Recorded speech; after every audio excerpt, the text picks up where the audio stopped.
रामचंद्र की जय।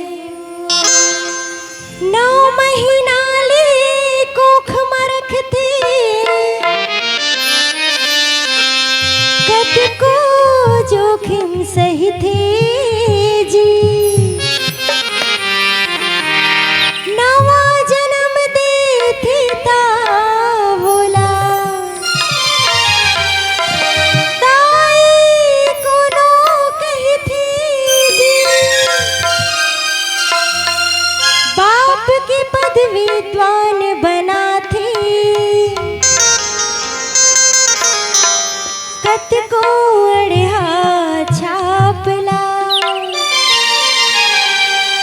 सुख माँ दुख माँ कबू कहूँ तुम झन भूलो माँ बापिया। झन भूलो माँ बापिया। बोलो अपने अपने माता पिता की जय।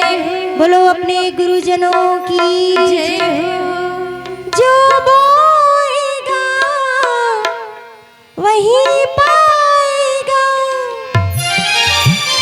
तेरा किया आगे आएगा। सुख दुख है क्या फल कर्मों का।